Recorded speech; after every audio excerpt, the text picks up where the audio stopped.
Hello everyone and welcome back to my channel. If you are new here, my name is Abby and I love to travel. I've recently found out about myself though that I'm actually not a huge fan of crowds. Summer is such a great time to travel. The weather is nice, and especially if you're still in school or you have kids that are in school, it seems like the logical option. The only downside to summer travel is the crowds. So today I wanted to give my tips for traveling during the summer or other peak season times and give you some advice for avoiding the crowds. Okay, so tip number one is to book your flights as early in the morning as possible if you're flying. Now, I will admit that the airport is extremely busy in the morning, so you will have to fight the crowds, but just for this part of the trip. And trust me, it's worth it, especially in the summer. If you book a flight in the morning, it is much more likely to be on time. If you think about it, if one flight gets delayed, it pushes back every flight that plane has for the whole rest of the day. Usually airlines are able to catch up overnight, so if you're on that first flight in the morning or the second flight, you are much more likely to be on time. If you're flying from or to somewhere humid, another benefit of not waiting until the afternoon for your flights is you don't give those afternoon thunderstorms a chance to form. And trust me, from someone who has taken off in an afternoon thunderstorm,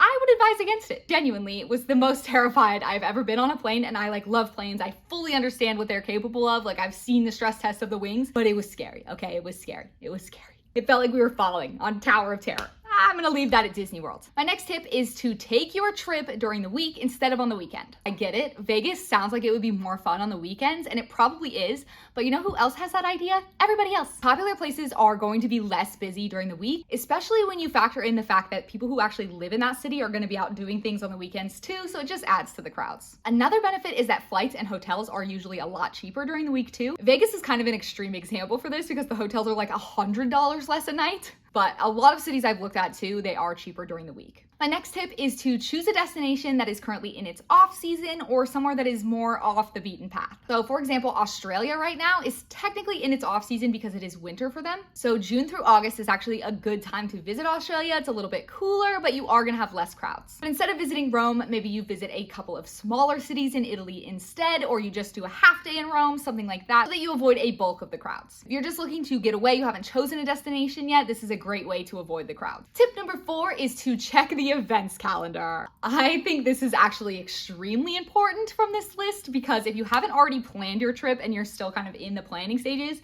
you definitely want to make sure there's not some giant music festival or something happening the same weekend you're planning on going. There are some towns that literally swell with people for certain events and you do not want to be a part of it on accident. Now, not every event is cause for concern. The Cincinnati Reds here play 100 games, right? So not every single game is going to be a big deal, but when you add in the Taylor Swift concert and an additional concert, that weekend is going to be a little bit busy here in Cincinnati. Anything that you've heard of is a red flag because if you've heard of it, it's probably big enough that a lot of people are attending, or something that is multi-day. That could also be something that's very big and attracting a lot of people to the area. Some events may be a reason to travel somewhere, but unless you're going for that event, it's probably not going to make your trip better. My next tip is to go to the popular attractions as early in the day or as late in the day as you possibly can. Personally, I am a get out and see it early kind of gal and take a break midday. And when I say early, I am talking you better be there as soon as it opens. In fact, you should be there like 15 minutes before it opens. Not a lot of people are going to have that same level of dedication. Now, if it's a really big attraction like the freaking Coliseum, maybe. A lot of times it will pay off for you going out early and beating the crowds. One of my favorite times in a new city is in the mornings because there's not a lot of people out and you can kind of just explore without feeling overwhelmed. You can also visit an attraction later in the day if possible. The only thing I would caution against is